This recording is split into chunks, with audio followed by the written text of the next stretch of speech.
Olá mais uma vez, sejam bem-vindos aqui no canal, eu sou o Dr. Edson Urubatã e vamos continuar essa jornada falando sobre o sistema educacional americano versus o sistema educacional brasileiro, seus pontos positivos e negativos. No bloco inicial nós falamos sobre a parte de estrutura, nós falamos sobre a parte de notas, como é a correspondência do sistema de nota brasileiro e o sistema de nota americano, bem como os objetos de aprendizagem. Agora, nesse bloco, nós vamos falar com relação à parte curricular, as principais diferenças de currículo e de programas para o ensino médio. Antes de nós continuarmos, vai lá, deixa aquele teu joinha, dá aquele seu like, é muito importante para nós, faz aquele comentário e compartilha o vídeo. Agora, sem mais delongas, vamos falar sobre o currículo. Antes mesmo do currículo, vamos lembrar que lá no bloco 1 eu falei sobre a segmentação, sobre elementary, high school e middle school. Vamos lembrar que aqui na América você não tem, eu esqueci de comentar, você não tem um ensino gratuito do pre-K e do kindergarten. Pouquíssimas cidades dentro dos 50 estados oferece esse ensino gratuito. 99% das instalações de 2, 3, 4 até os 5 anos vão ser pagas e vão variar ali entre $2.000 a $3.500 mês. A partir do primeiro ano você já tem um ensino público. Então vamos lá, com relação ao currículo, tanto o elementary do primeiro ao 5th grade, que é o elementary aqui na América, quanto o fundamental 1 no Brasil, não tem muita diferença na grade curricular. A maioria dos colégios, tanto no Brasil quanto aqui, excita muito habilidades e competências muito distintas, os aspectos cognitivos. Eu acho que, indubitavelmente, para mim, os dois fazem bons trabalhos nessa parte ali, a criança ali até os 10, 11 anos. Eu tenho muitos pontos positivos de ambos países, mesmo as instalações do Brasil sendo inferiores, mas a gente vai falar até de salário no terceiro bloco, mas eu tenho, com relação ao trabalho propriamente dito, eu percebo uma relevância muito homogênea nesses dois, tá bom? A gente pode fazer um vídeo depois só sobre isso. Quando chega no sexto ano, o currículo, o nosso currículo, ele é todo norteado pelo MEC. Aqui nós temos uma independência, então lá nós temos a Base Nacional Curricular Comum, onde os colégios têm a grade curricular com todas as matérias, habilidades e competência a serem promovidas, a serem desenvolvidas com os alunos. E nós temos aqui os 50 estados com uma interdependência, bem como os seus municípios, bem como as escolas dentro do seu município, cada um pode fazer o seu currículo lá, tá bom? É muito comum. O que você vai ter semelhante ali. É comum, apesar de ter, você pode também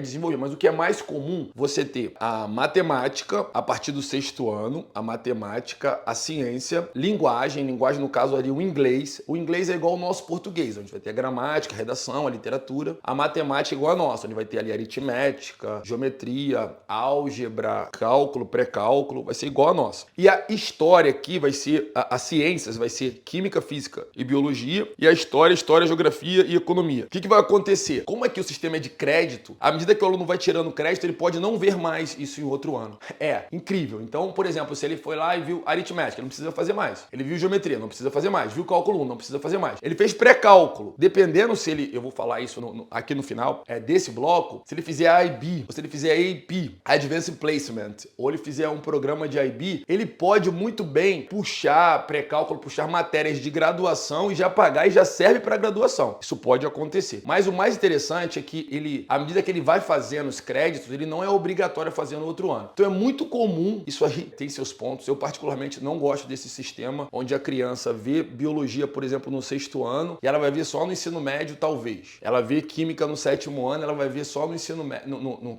ensino médio, como o correspondente nosso, né? No caso, no high school. E talvez. Então, assim, à medida que ele vai bater no crédito, ele não vê a matéria de novo. A gente sabe já hoje neurocientificamente o que acontece com o nosso cérebro quando ele não consegue aplicar aquele conteúdo. É muito difícil, por mais que a gente contextualize o assunto no sexto ano, uma criança chegar no terceiro ano e lembrar. Tudo bem que aqui o Enem daqui, e a gente vai falar no terceiro bloco, SAT, que é o SAT, né, que é o Scholastic Assessment Test, e nós temos o ACT, que é o American College Test, que seria, no caso, os dois Enems. A gente vai falar isso no terceiro bloco. E eles cobram, basicamente, o SAT, se eu não me engano, cobra ciências, mas, por exemplo, o SAT, que é o mais famoso aqui, ele cobra, no caso, redação, inglês e matemática. Então, por esse aspecto, a gente acaba não tendo um desenvolvimento. Você vai ver crianças no ensino médio aqui, você deve ter visto várias vezes perguntando coisas básicas de história. Qual é o seu estado? Capital do país? Quais são seus presidentes, os últimos 5? Coisas assim muito básicas e as crianças não sabem. Escolas renomadas, tá, gente? Eu não tô falando de pegar uma criança que não estuda e fazer isso também no Brasil. Dificilmente você vai pegar uma escola de ponta pública e privada no Brasil e fazer esse tipo de pergunta e ela não vai responder. Então, Então, assim, é algo para que você possa avaliar. Se você quer saber o ranking das escolas, você pode ir lá no app Great Schools, tem também online, tem um app que você pode baixar e você pode procurar dentro do zip code qual é a nota das escolas. E ali vai avaliar a nota da escola em matemática, em inglês, não só essas proficiências, também a proficiência em ciência, vai avaliar a área esportiva, se ela é uma escola que oferece bastante esporte e se ela aceita pessoas de diferentes raças, né? Se ela aceita lá negro, latino, aceitar todo mundo aceita. É se ela é comum viver ali naquele convívio uma pluralidade cultural. Então você vai ter essa noção. Quando você for escolher pagar pela sua casa, comprar a sua casa ou alugar a sua casa, lembre que você está também pagando pela escola na redondeza, tá? Meus filhos aqui estudam numa escola privada, onde a gente tem aqui 26 espaços esportivos, chama Moonville Academy, uma escola maravilhosa, mas são coisas absurdas no que se concerne realmente a instalações, nós já falamos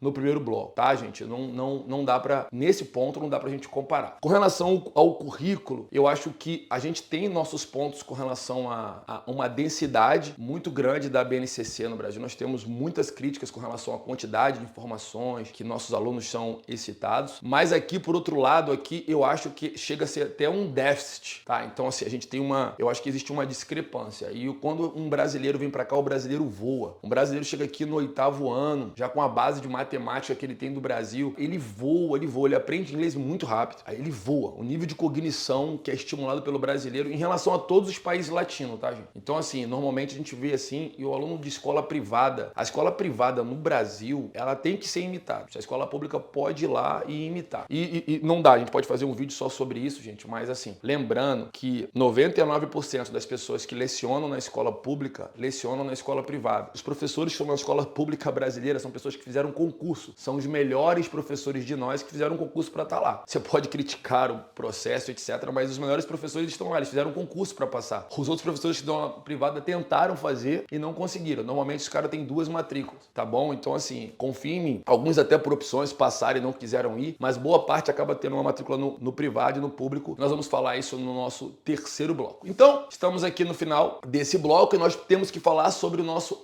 IB e sobre o nosso AP. Tanto esse Advanced Placement quanto o IB são programas que você escolhe no ensino médio, aqui no caso no high school, do 9º para cima, e esses programas, eles são definidos para que você possa aumentar o seu GPA. GPA seria a sua média. Eles chamam isso de Grade Point Average, GPA, que seria o quê? Pegar aquelas notas sua A, B, C, de todas as matérias, fazer uma média de 0 a 4, o mais comum, tá bom? Aonde ali 4 ali seria o A, aonde 3 ali seria o B, 2 seria o C, o D, o F seria reprovado ali. Então, assim, o cara com GPA assim, D, C, ele literalmente não vai pra faculdade. Eu acho que nem pagando, porque pagar vai ter que pagar de um jeito ou de outro, né? Então, assim, é improvável até. O scholarship aqui, bolsa integral aqui, é algo assim, muito fora da curva, né? Lembrando que a faculdade pública aqui é paga, não é igual no Brasil, tá? Nesse caso, você tem mais...